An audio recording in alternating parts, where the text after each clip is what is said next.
예, 우리 옆 사람과 같이 인사하겠습니다. 믿음으로 도전합시다. 이렇게 인사하겠습니다. 믿음으로 도전합시다. 예, 믿음으로 도전합시다. 예. 오늘은 교회에서 큰 사람이라는 제목으로 말씀을 나누려고 합니다. 오늘 읽은 말씀은 예수님과 그 제자들의 대화로 구성이 되어 있습니다. 그러니까 제자들이 예수님에게 와가지고 천국에서 큰 사람이 누군지 질문을 하는 걸 통해서 이제 대화가 시작됩니다. 이에 대해서 예수님께서 말씀하신 것은 어린아이들과 같이 되지 않으면 천국에 들어가지도 못하고 또 천국에서 큰 자로 인정받지도 못한다. 즉 다시 말하면 너희가 어린아이와 같은 모습을 가져라. 이렇게 얘기를 한다는 거죠. 그래서 이 말씀에서 우리는 되게 이제 독특하게 그 눈에 들어오는 것이 어린아이와 같은 모습 이런 것에 초점이 맞춰져 있습니다. 그러다 보니까 우리가 천국에 들어가기 위해선 또 천국에서 하나님의 인정을 받기 위해서는 우리가 어린아이 같은 모습이어야 돼라고 하는 생각을 갖고 어린아이 같은 모습이 뭘까? 이런 것에 이제 관심을 갖고 고민을 합니다. 그래서 순수해야 돼, 뭐 아기가 없어야 돼, 뭐 이런 식의 교훈을 많이 찾는다는 거죠. 근데 사실은 이 말씀은 천국에 들어가고 천국에서 인정받고 천국에서 어떻게 하나님한테 칭찬받고 이런 내용은 아닙니다. 오히려 이 말씀은요, 믿는 자들이 대인관계를 어떻게 할 것인가, 공동체에서 다른 사람들과 어떤 관계를 또 어떻게 관계를 맺고 살 것인가 이것에 대한 얘기라는 거죠. 그래서 믿는 자들이 공동체에서 특히 교회에서 어떻게 행동해야 될 것인가 그 규율에 대해서 얘기하고 있는 거라는 거죠. 마태복음 18장의 내용을 보게 되면요, 1절과 4절에서는 누가 큰 자인가라고 하는 것에 대한 얘기를 하고 있고요. 5절부터 14절 말씀에서는요, 다른 사람을 실족시키면 안 돼. 특히 연약한 사람을 실족시키면 안 돼. 이것에 대한 얘기를 하고 있고요. 또 15절과 20절 말씀에서는요, 바로 교회 행자가 죄를 범했을 때 너희가 어떻게 처리해야 되는지에 대해서 얘기하고 있다는 거죠. 그럼 18장 전체를 보게 되면 한 사람 개인에 대해 포커스를 맞추고 있는 것이 아니라 항상 그 사람이 겪고 있는 관계에 대한 얘기를 하고 있다는 거죠. 다른 사람보다 누가 더 낫냐라고 하는 문제, 그리고 다른 사람이 연약할 때 너가 다른 사람에게 실족시키면 안 돼라고 하는, 그리고 마지막에 다른 사람이 너한테 죄 졌을 때 어떻게 해야 돼라고 하는 거라는 거죠. 다 뭐에 초점이 맞춰 있으니까 관계라는 거죠. 그래서 마태복음 18장은 사실 우리가 뭘로 유명하냐면요, 공동체 훈화라고 하는 제목으로 유명합니다. 그래서 이 마태복음 18장은 개인의 구원의 문제, 개인의 삶의 문제라기보다는요, 바로 공동체가 어떻게 형성돼야 되고 공동체 안에서 우리는 어떻게 행동해야 되는가 이것에 대해서 설명을 하고 있는 말씀이라는 거죠. 그래서 오늘은 제가 교회 공동체에서 우리의 행동을 다시 한번 좀 생각해 보려고 합니다. 하나님 말씀에 합당한 공동체를 이루기 위해서 우리가 어떤 마음 또 어떤 모습을 가져야 되는지 생각해 보려고 합니다. 좀 구체적으로 얘기한다면요, 교회 공동체에서 우리가 경계해야 될 죄의 모습은 어떤 것인가? 우리가 공동체에서 하나님 앞에 온전한 모습이 되기 위해서는 어떤 죄를 경계해야 되는가 이걸 생각해 보고요. 그리고 공동체에서 큰 자로 인정받는 자가 어떤 것인가, 그 하나님의 누가 큰 자로 그 공동체에서 인정할까, 이 부분에 대해서 좀 생각해 보려고 합니다. 먼저 이제 그 교회 공동체에서 지낼 때 우리가 경계해야 될 죄의 모습은 어떤 것이냐면요, 다른 것이 아니라 교만함입니다.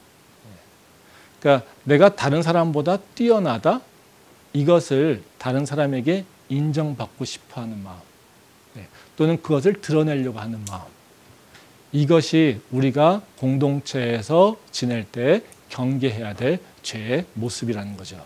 말씀 한번 보겠습니다. 마태복음 18장 1절부터 4절 말씀입니다. 그때 제자들이 예수께 나와 이르되 천국에서는 누가 크니이까? 예수께서 한 어린아이를 불러 그들 가운데 세우시고 이르시되 진실로 너희에게 이르노니 너희가 돌이켜 어린아이들과 같이 되지 아니하면 결단코 천국에 들어가지 못하리라. 그러므로 누구든지 이 어린아이와 같이 자기를 낮추는 사람이 천국에서 큰 자니라. 이 말씀은 이제 제자들의 질문과 예수님의 그 대답으로 되어 있죠. 대화를 보면 제자들의 질문과 예수님의 답이 조금 다릅니다. 내용이. 그러니까 제자들은요, 질문을 하나로 하는데요, 예수님은 대답을 두 가지로 합니다. 그래서 제자들의 질문은 천국에서 누가 큽니까? 이렇게 얘기를 한다는 거죠. 근데 예수님의 대답의 내용은요, 누가 천국에 들어갈 것인지, 그리고 누가 천국의 큰 자인지 얘기를 하고 있다는 거죠. 그러니까 즉 말하자면 제자들은 천국에서 누가 큽니까? 얘기를 하는데 예수님께서는 대답하신 게 뭐냐면요. 너희가 천국에 들어갔니? 예. 그리고 너희가 천국에서 큰 자가 누군지 아니? 이거라는 거죠. 예. 그러니까 즉 다시 말하면 예수님의 대답은요. 천국에서 큰 자가 아니라 너희가 먼저 천국에 들어갔는지 또는 천국에 있는 사람으로서 합당한 모습인지 먼저 생각해봐 이겁니다. 그리고 천국의 큰 자는 누군지 그 다음에 생각해봐 이런 얘기라는 거죠. 우리가 이제 천국에서 큰 자가 누군지라고 하는 질문을 한다는 건 무슨 얘기냐면요. 나는 이미 천국의 백성이죠. 그렇죠? 그리고 내가 천국에서 들어가는 건 내가 완결했으니까 그 다음에 천국에서 내가 어떻게 해야지 높은 자리를 올라갈 수 있는가라는 거죠. 이게 인간의 모습이죠. 우리는 어떤 생각을 갖고 있냐면요. 계속 높아지는 것에 대해서 관심이 있어요. 그러니까 계속해서 미션을 클리어하면서 내가 더 높은 자리로 올라간다는 거죠. 내가 어느 그룹에 속하고 그 그룹에서 더 높은 자리에 올라가고. 이게 우리가 세상에서 배운 삶의 방식이라는 거죠. 그래서 지금 제자들도 어떤 생각이에요? 자기네들은 천국에 들어갔다라고 이미 전제하고 있고 거기서 어떻게 큰 사람이 될 수 있는지 이걸 고민하고 있다는 거죠. 근데 예수님은 뭐라고 하시냐면요. 지금 너희가 근데 천국에 있는 사람 맞니? 이걸 질문하고 있다는 거예요. 너희의 모습이 천국에 있는 거 맞아? 이렇게 얘기하고 있다는 거죠. 이것은 무슨 얘기냐면요. 일종의 말하면 그런 겁니다. 대학에서 대학 성적을 좋게 받으려면 어떻게 할까? 대학에서 장학금을 받으면 어떻게 해야 될까? 이 질문을 고3이 하고 있다면 우리가 어떻게 얘기하겠습니까? 야, 대학에서 공부를 잘하려면 이렇게 얘기해야 돼. 우리가 답변을 그렇게 하겠습니까? 아니죠. 대학이나 가 먼저. 그러지 않겠습니까? 그러니까 지금 제자들은 어떤 모습이냐면요. 천국에 들어갔는지 안 들어갔는지 그건 생각도 안 하고요. 자기는 당연히 천국에 들어갔다고 생각하고요. 천국에서 더 높은 자리로 어떻게 갈 수 있을지라고 하는 생각으로 있다는 거죠. 그래서 예수님은 뭐라고 하시냐면요. 너의 모습이 천국 백성으로 합당한 모습인지 너희를 다시 한번 돌아봐 이 얘기입니다. 천국에 들어갔다라고 하는 것을 만족하지 말고 천국 백성으로서 너의 모습이 합당한지를 먼저 살펴봐. 이것을 얘기하고 있다는 거죠. 근데 제자들이 왜 이런 생각을 했냐면요. 제자들은 이미 예수님하고 경험하면서 자신들이 당연하게 천국의 백성이고 또 하나님 나라의 백성이라고 하는 그 자부심이 돼 있었습니다. 말씀 한번 보겠습니다. 마태복음 17장 24절부터 26절 말씀입니다.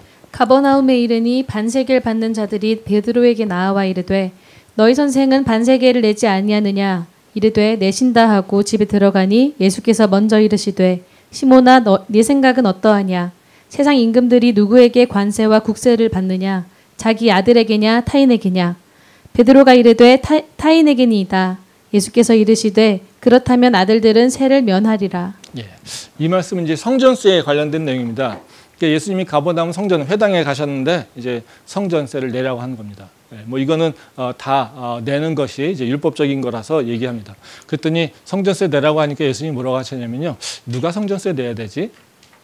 이 성전의 주인이 누구니? 그 성전의 주인의 아들도 성전세를 내야 될까? 그랬더니 안 내죠. 주인의 아들이 누가 세금을 냅니까? 그렇지? 근데 나는 낼 필요가 없어. 그런데 저들이 또 내가 안 낸다고 하면 실족할 거잖아. 그러니까 저들에게 그냥 내. 이렇게 얘기한다는 거죠. 그러니까 이것은 무슨 얘기예요? 예수님이 나는 하나님의 아들이야. 그러기에 나는 하나님의 아들로서 이 성전 또는 다른 사람들과 지금 다른 성직자들과는 구별된 존재야. 이것을 제자들에게 알려주셨어요.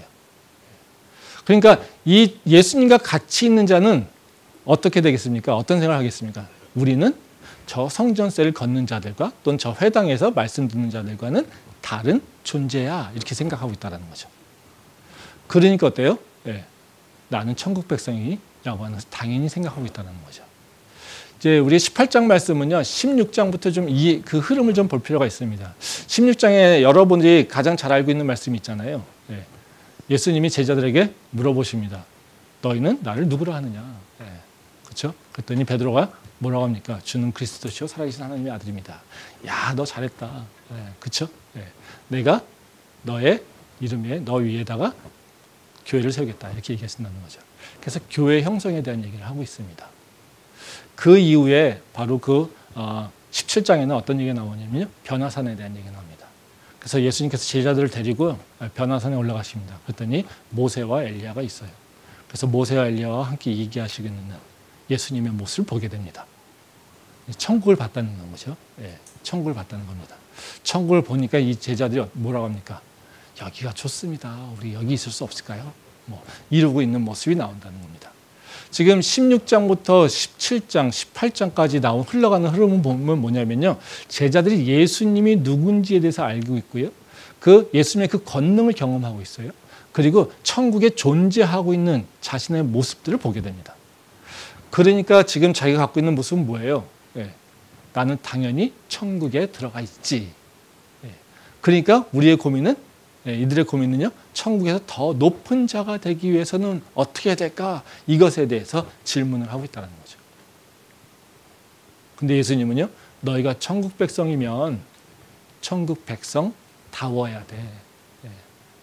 먼저 너희가 천국 백성으로서 확신을 갖고 있다면 너희의 행동이 천국 백성다워야 돼. 예. 이것에 대해서 얘기를 하고 있다는 겁니다. 그러면서 너희가 그냥 더 높은 곳에만 가는 것, 이것에 관심 갖지 말고 천국의 백성으로서 온전한 모습으로 사는 것, 이것에 너희가 관심 갖고 있으라고 지금 말씀하신다는 거죠. 이게 제자들이 왜 이런 모습이었을까요? 사람들은 다 인정받고 싶죠. 뭐 요새 사람들이 가장 갈급해하는 욕구 중에 하나가 인정 욕구입니다. 그래서 주변 사람들 다 인정 못 해준다는 거잖아요. 그렇죠? 예. 다 내 가족이 나를 인정하지 않으니까 싸우는 거잖아요. 내가 속한 공동체에서 나를 인정해 주지 않고 나를 대우해 주지 않으니까 싸우는 거잖아요. 그렇죠? 다 내가 원하는 만큼 인정받고 싶은데 인정받지 못하니까라는 거죠. 그래서 다 인정받고 싶어요. 그러니까 인정받고 싶으니까 어떻게 해요? 자꾸 자신을 드러내고 있다는 거죠. 그 드러내려고 하는 생각들이 있다는 거죠. 제가 다음 주에 이제 학생들하고 같이 이렇게 해외 출장을 가게 됐는데요. 경험상 이제 학생들하고 인수하고 해외 갈 때마다 조금 제가 그 애들의 면면을 이렇게 좀 봅니다. 그래서 누구를 좀 주의 깊게 봐야 되는가, 예? 이렇게 생각하는 거죠. 물론 요주의 인물은 아니고요. 누군가가 그러니까 좀 위험 존재인지 이렇게 이제 좀 살펴보게 되는데요. 그러면 해외 나갈 때마다 그런 그룹들이 있습니다. 항상 해외 처음 나가는 그룹들이 좀 있고요. 예. 해외에 여러 번 좀 나가서 있는 그룹이 있습니다. 예. 저는 누구에게 더 관심을 가질까요? 해외 처음 나간 애들. 예. 얘네들이 모르니까 사고 칠 것 같잖아요. 그렇죠? 예. 근데 저는 해외 처음 나가는 애들한테 관심 안 갖습니다. 해외에 나가서 자신 있는 애들한테 관심 갖습니다. 사고는 여기서 나거든요. 사건, 사고는 여기서 발생합니다. 해외에 처음 나간 애들은요, 내가 해외에 처음 나가니까 되게 스스로 조심해요. 그리고 두려움이 있으니까요, 뭔가 우리가 룰을 정하고 원칙을 정하면 그 원칙을 잘 따라요. 근데 해외에 내가 나간 경험이 있어? 내가 이 지역을 좀 알아. 나가서 이런 거 해봤어. 그러면 어떨까요? 자기 마음대로 해요. 특히 내 친구는 해외 경험이 없어요. 나는 해외 경험이 있어요. 그럼 해외 경험 있는 애들 어떨까요? 얘한테 자기를 뽐내려고 해요. 그래서 허세를 부려요. 근데 허세 부리다 사고 난다는 거예요. 그래서 저는 주로 누르는 게 해외에 안 나간 애들한테 뭐 가르쳐주고 이런 것이 아니라요. 해외에 나가서 잘난 척하고 있는 애들, 또 내가 내 친구한테 내 친구는 해외에 한 번도 안 가봐가지고 지금 출입국 심사도 어떻게 받는지 몰라. 이 여권 어떻게 했는지 몰라. 가르쳐달라고 하셨는데 가르쳐주려고 하고. 여기는 이런 거야 하면서 하는 애들. 이런 애들한테 제가 조금 관심을 더 갖고 본다라는 거죠. 사건, 사고는 겸손하거나 아니면 내가 스스로 잘 모자라, 내가 스스로 잘 몰라 라고 하는 사람들 통해서 일어나는 게 아니라 내가 잘해. 내가 다른 사람들보다 많이 알고 있어. 내가 다른 사람들에게 이거를 가르쳐줘야 되라고 하는 그런 생각을 갖고 있는 사람을 통해서 사고가 난다는 거예요. 그 이유는요, 다른 게 아닙니다. 교만하기 때문에. 우리 삶 속에서도요, 언제 사고가 나겠습니까? 내 마음에 교만이 들어올 때. 내가 다른 사람들에게 내 교만이 있어 나는 이런 사람이고 이렇게 대우받아야 되는데 라고 하는 내 스스로의 생각이 있는데 다른 사람이 그것만큼 인정을 해주지 않는다고 할 때 우리는 어떻게 해요? 과도하게 뭔가를 행동하게 된다는 거죠. 자기의 평상시 모습이 아니라 좀 더 오버슈팅해서 행동을 하게 된다는 거죠. 그러다 보니까 사고가 난다는 겁니다. 제가 알고 있는 그 목사 사모님이 있어요. 근데 그분이 성악을 하셨어요. 그러니까 교회에서 처녀 때는 맨날 성악하니까 성가대도 하고 특송도 하고 주변 사람들한테 당연히 박수도 많이 받고요. 칭찬도 많이 받고요. 그랬겠죠.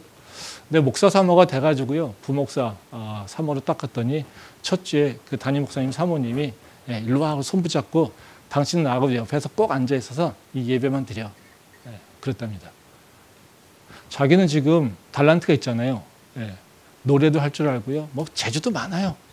그러니까 맨날 예배하면서 앞에 나가서 뭔가를 했었는데 그 목사 사모님이 끌고 앉아서 절대 못 나가게 하고 딴짓 아무것도 못하게 하니까 그것이 그렇게 곤혹스러운지 모르겠다라는 거죠. 교회를 갈 때마다 내가 교회를 가야 되나?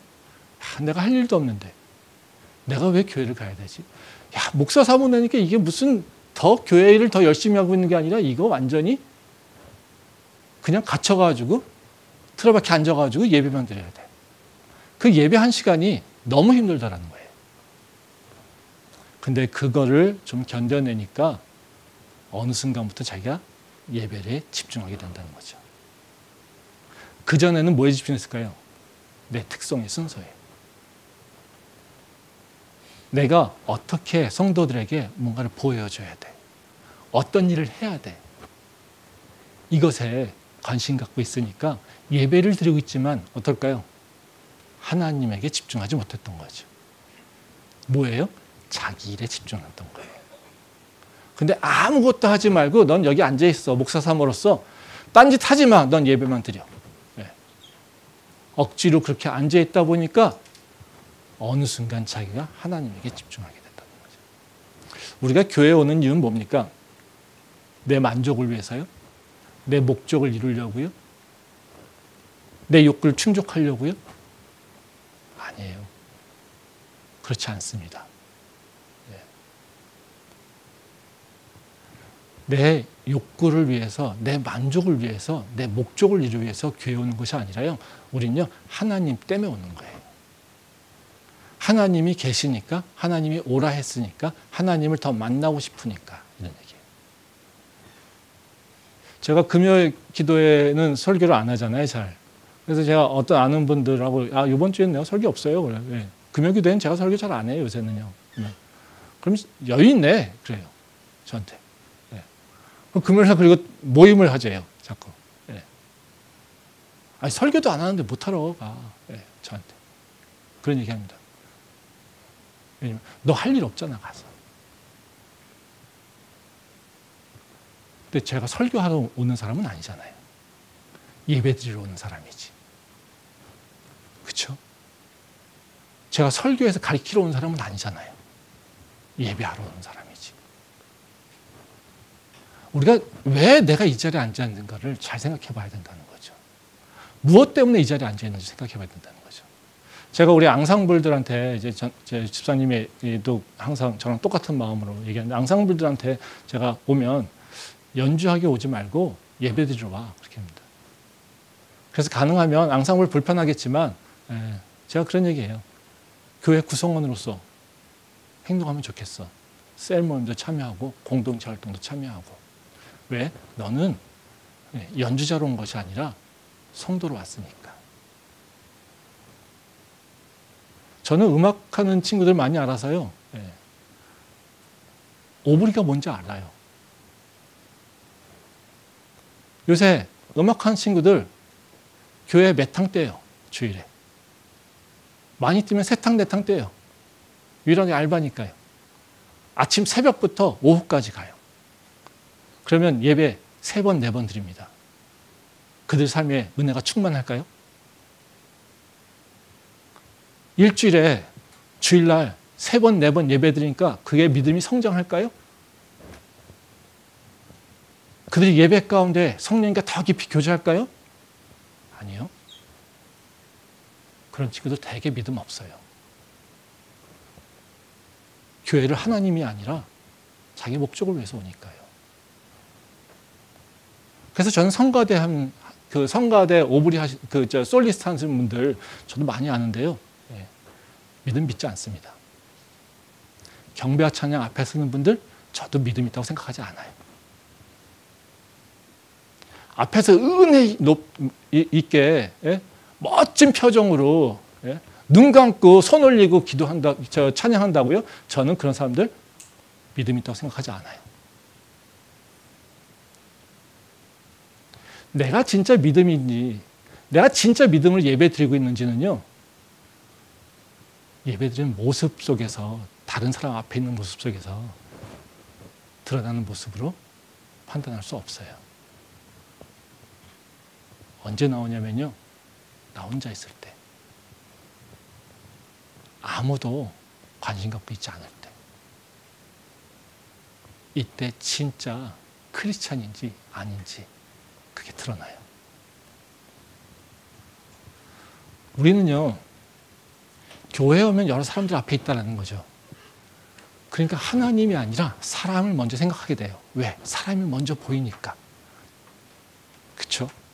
근데요, 그래도 우리가 바라야 될 건요, 하나님이에요. 왜? 사람이 내 삶의 주인이 아니라 하나님이 주인이시니까. 하나님이 내 아버지고 내 예배를 받으시는 분이지 내 옆에 사람이 주인이 아니라는 거예요.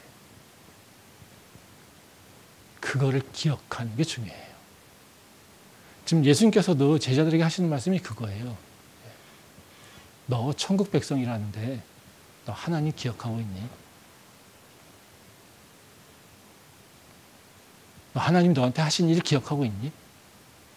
하나님 너에게 무엇을 기대하고 있는지 너 기억하고 있니? 이걸 지금 질문하고 있다는 거죠. 그래서 우리는 언제나 이제는 예배할 때는요, 또 공동체에서는요, 하나님을 바라보고 하나님을 의지하고 하나님을 향해서 우리가 행동하는 것이 필요하다는 거죠. 그래서 그 주변 사람들에게 나를 드러내려고 하는 그 마음, 그거를 우리가 통제해야 된다는 겁니다.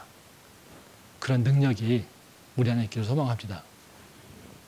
두 번째는요, 이제 우리가 교회에서, 즉 천국에서 큰 자로 인정받기 위해서 뭘 해야 될 것인가? 즉 여기서 천국이라고 하는 건 교회 공동체를 얘기하는 거죠. 예. 공동체에서 큰 자로 인정받기 위해서는 뭘 해야 되는가? 예. 다른 것이 아닙니다. 예. 다른 사람을 세우는 사람이 돼야 된다는 거예요.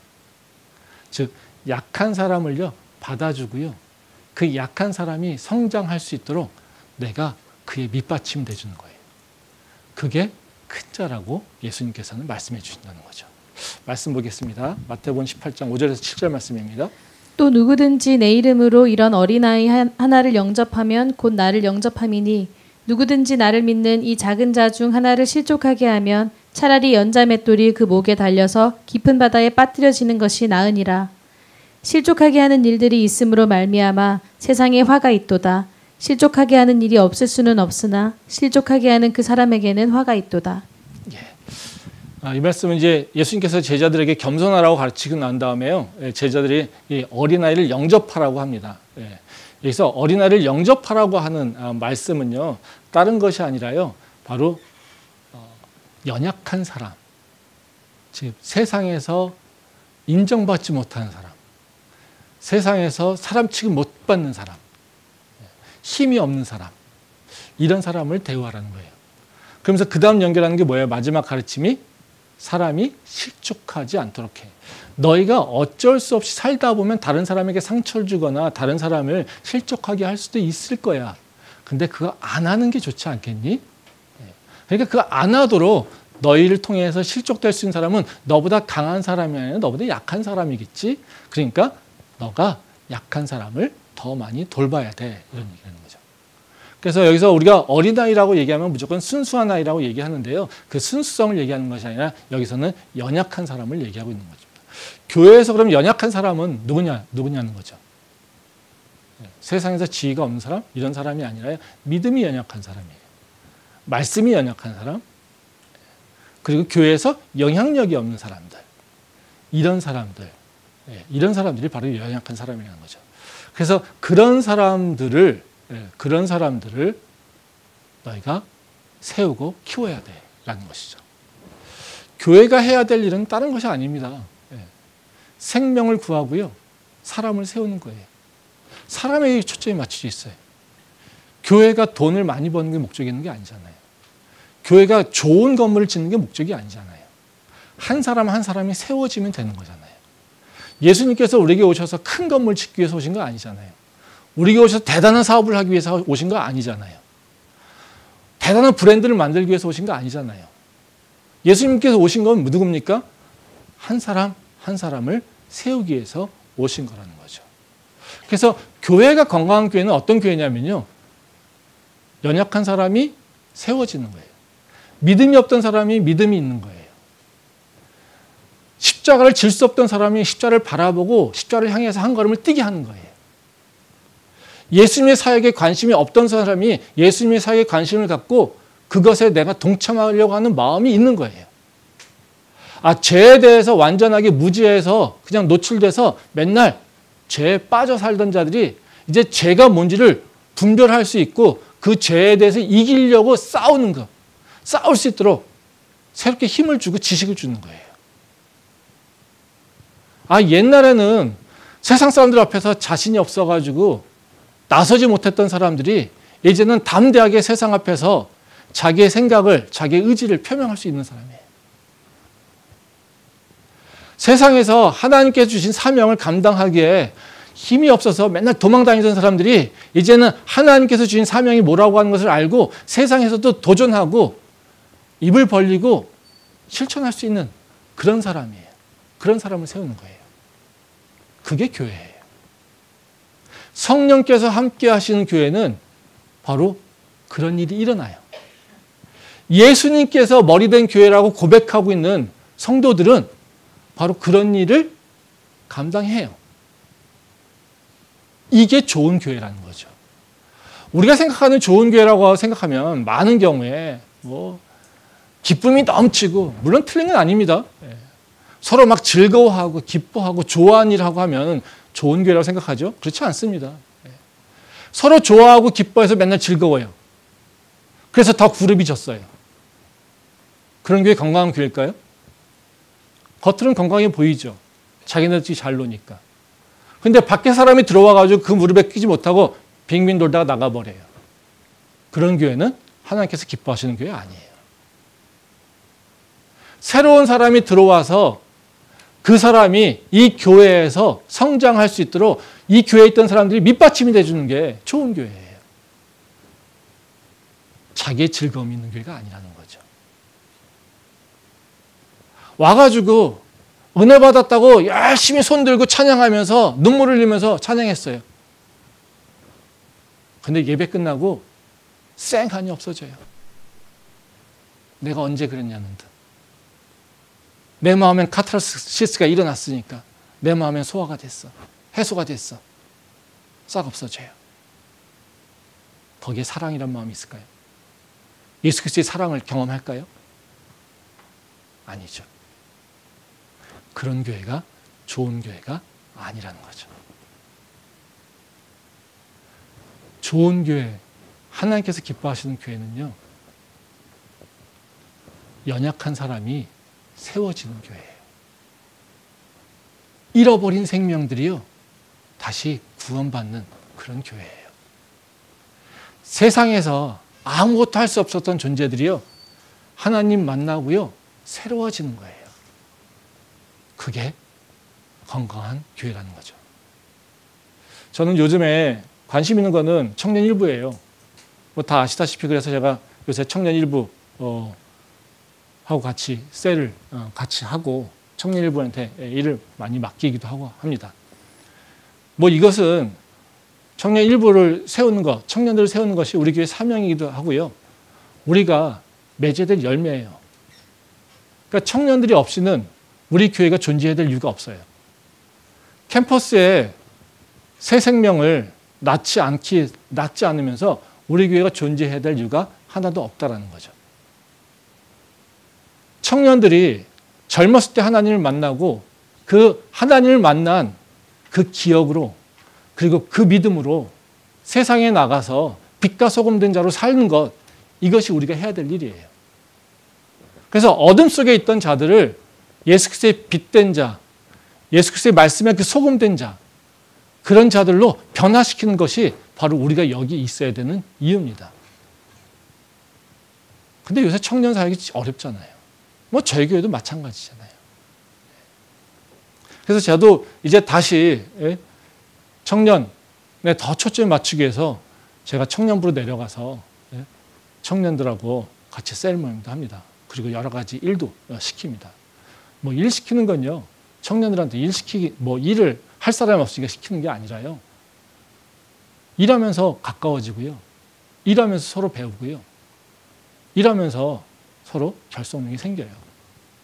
일하지 않으면서 성장은 안 일어납니다. 하나님의 사역에 참여하지 않으면서 성장 안 일어나요. 맨날 좋은 것만 먹여보십시오. 성장 하나. 집에서 매일같이 일을 안 하고 그냥 주는 것만 먹고 큰 애들을 한번 보십시오. 밖에 나가서 사람 노릇합니까? 사람 노릇 못합니다. 공동체에서, 가정이든 아니면 자기가 속한 공동체에서 다른 사람을 섬겨본 사람들이 더 큰 공동체에 가서도 다른 사람을 섬기고요. 다른 사람들에게 인정받을 수 있고 다른 그 공동체에서 자기 역할을 할 수 있어요. 일을 하지 않으면서요. 수고하지 않으면서요. 배울 것이 있다? 기대하면 안 돼요. 전 그래서 청년들에게, 그리고 또 저는 새가족들에게도 바로 그냥 일 시킵니다. 네. 그렇게 오해하는 분들이 있더라고요. 교회에 사람이 없으니까요. 네. 아니요. 그렇지 않아요. 네. 교회에 누가 새가족이 와가지고 일한다고 우리 교회가 변하겠습니까? 여태까지 잘 지냈는데 누가 한 사람이 와가지고 일한다고 우리 교회가 바뀌겠습니까? 제가 그걸 기대하겠습니까? 기대 안 해요. 전 그런 사람들한테 일 안 시킵니다. 그래? 그럼 잘라버립니다. 더 안 줍니다. 일. 필요가 없거든요. 예. 그거는 그릇이 잘못된 그릇이라는 거죠. 그런 그릇에는 아무리 좋은 걸 담아도요, 안에 있는 것이 빛날 수가 없어요. 그러니까 하나님의 사람으로 성장하기 위해서는요, 말씀도 받아야 될 뿐만 아니라요, 그 말씀에 합당한 실천해야 돼요. 실천이라는 게 뭡니까? 하나님 말씀을 도전하고요, 성도 간의 교제가 있고요, 내가 하나님의 사역에 참여함으로써 열매 맺는 것들을 배우는 거예요. 그게 성장하는 거예요. 그래서 저희가 10월 달에 붕어빵 전도하고 전도 초청 잔치 하는데, 저희가 지난번 운영위원회 하면서 청년들에게 기획도 해보고 다 준비해봐라고 얘기했습니다. 지난주에 청년부 회장이 준비사항에 대해서 저한테 논의하겠다고 얘기를 하더라고요. 그래서 제가 영부시에서 만나고 저녁 같이 하면서 이런저런 얘기했습니다. 근데 갖고 와서 기획서를 보니까요, 제가 처음 보니까요, 할 말이 없더라고요. 그 표현은 다 무슨 의미인지 아시겠죠? 제 표정을 봐서 그런지 아니면 저의 모습을 봐서 그런지 우리 회장이 그런 얘기 하더라고요. 스스로 자신이 리더십이 없어가지고요. 자기 리더로서 한 번도 해본 적이 없어가지고요. 이런 게 쉽지 않아요. 그런 얘기를 하더라고요. 모르겠습니다. 본인이 되게 어려워서 저한테 온 건지, 아니면 제가 기획서를 보니까 자신 있게 했는데 제가 기획서를 보고 표정이 그렇게 밝지 않아서 그런 건지 모르겠지만, 스스로 제가요 리더십이 없어요. 제가 한 번도 해본 적이 없어요. 그러다 보니까 이렇게 됐습니다. 뭐 이런 고백을 하더라고요. 그래서 그 얘기를 제가 들으면서 우리 교회가 하나님이 기뻐하시는 교회가 되기 위해서 이제 배워야 될 것이 있겠구나. 그리고 우리 교회에 흘러가는 것들을 다시 한번 조금 좀 강화시켜야 되는, 세계 간의 흐름들을 있는 것을 좀 이제 좀 더 아랫세대에게 좀 넘겨줘야겠구나라고 하는 생각을 많이 했습니다. 청년부 회장이 자기의 리더십이 부족하다고 얘기합니다. 우리 교회에서 이것을 개인의 역량으로 문제로 그냥 넘겨버리기는 교회로서 합당하지 않죠. 왜냐하면 그 준비는 개인이 하는 것이 아니라 공동체가 하는 거니까요.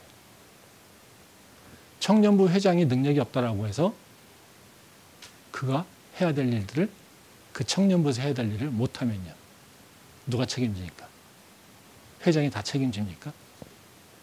아니죠. 교회는요, 기본적으로요, 자신의 선택한 것에 대해서 책임을 질 줄 알아야 됩니다. 청년부 회장 누가 뽑았습니까? 부원들이요.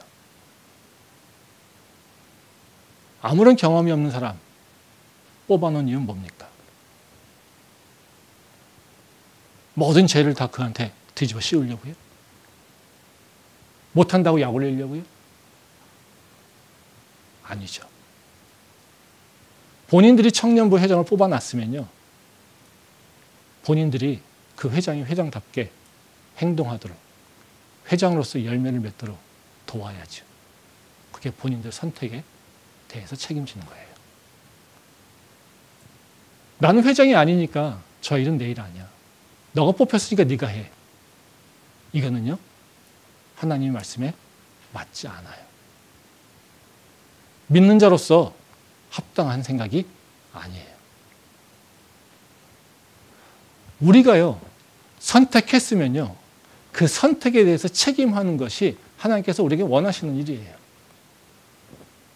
우리가 감당하지 못하는 것들에 대해서는 하나님께서 십자가를 통해서 은혜를 주시기도 하지만요, 우리한테 원하시는 건요, 바로 우리가 스스로 책임을 지게끔 하는 거라는 거죠.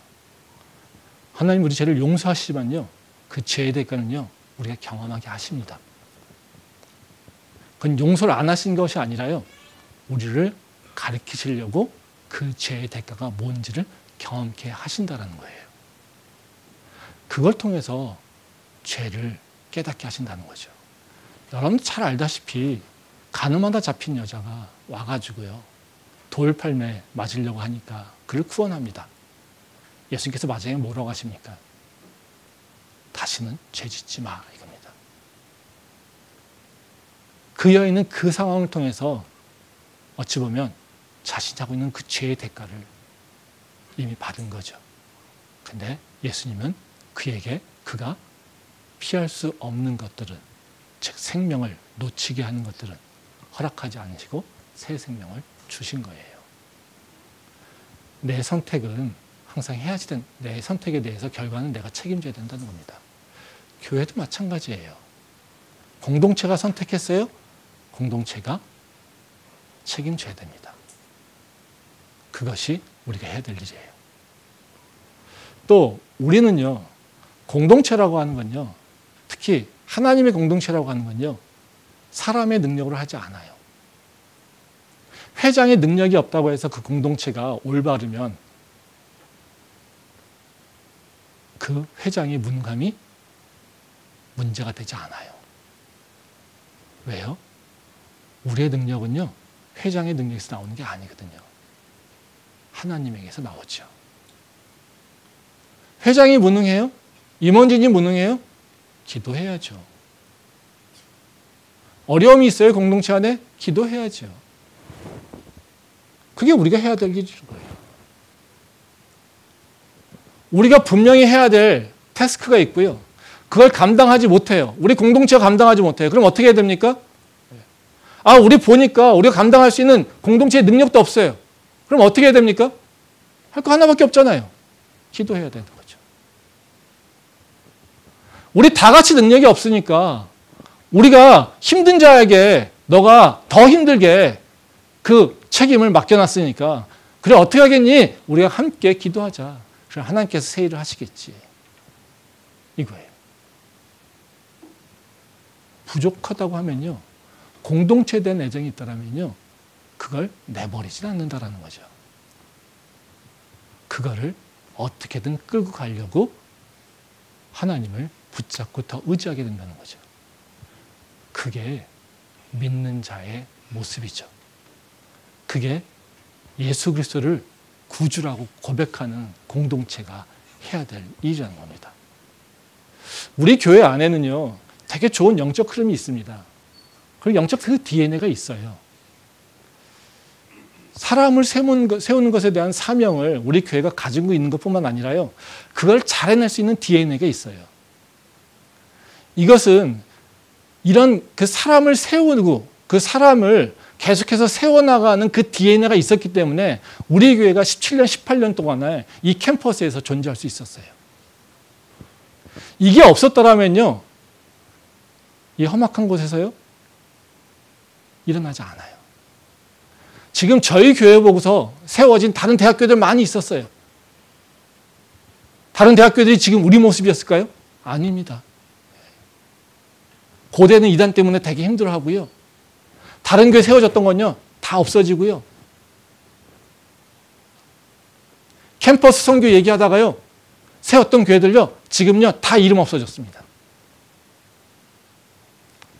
선교단체를 대체할 수 있는 새로운 캠퍼스 선교의 모델이라고 대학교회를 얘기하고 있었지만요, 캠퍼스에 남아서 강의에서 예배드리면서 캠퍼스의 선교에 집중하고 있는 교회는요, 우리 교회밖에 없어요.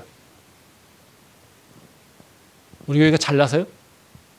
최영준 목사가 능력이 있어서요? 아닙니다. 그렇지 않아요. 제가 교회 목회자로 부름받았을 때 저희 교회에서 그 교수님들 가운데 제가 가장 어렸어요. 가장 후배예요. 장로님, 권사님들 저보다 까마득한 선배 교수님입니다.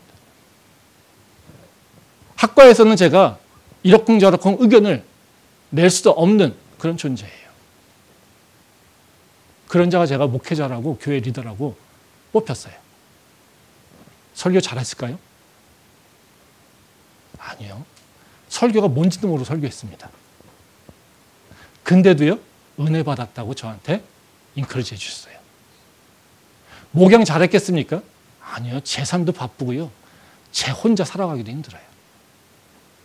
근데 장로님, 권사님들, 집사님들이 애들 붙잡고, 야, 우리 목회자가 경험이 없어. 목양이 뭔지도 몰라. 전도사 하나 데려다 놨는데 그거 어려가지고 할 줄 아는 거 아무것도 없어. 그거 어떻게 다 먹이시고 가르치시고 세우시고, 그래서 만들어진 교회예요. 권사님들, 장로님들이 계시지 않았더라면, 집사님들이 수고가 없었더라면 이 교회가 있을까요? 제가 했다고요? 아니요. 전 그런 생각 한 번도 해본 적이 없어요. 그래서 그렇게 먹이고 다 내놓고, 권사님들이 다 그렇게 내놓고 해가지고 장학금 받고, 용기 없을 때 용기 주고, 함께 기도하고, 이래서 다 유학 가고 교수 되고 법관되고 한 거 아닙니까? 그들이 잘나서 그렇게 됐습니까? 전혀. 그들이 와가지고 저한테 얘기하면요, 말할 수 있어요. 네 잘난 거 아무것도 없어. 넌 평생 기억해야 돼. 전 자신 있게 그렇게 얘기할 수 있어요. 그게 우리를 자랑하려고 하는 것이 아니라요, 교회는요, 그렇게 세워지는 거예요. 누군가가 사람을 세우기 위해서요, 사랑으로, 애정으로 자기 희생을 감당할 때 교회가 세워지는 거예요. 저같이 부족한 자를 목회자로 세워놓고 말씀도 모르는 자가 설교하면 은혜 받았다고 한 말 때문에 저는 그 말씀 때문에 또 다시 힘을 내고, 그 말씀 때문에 다시 뭔가 더 잘해보려고 잠을 줄이고, 그러면서 만들어지고 세워지는 게 바로 이 교회예요.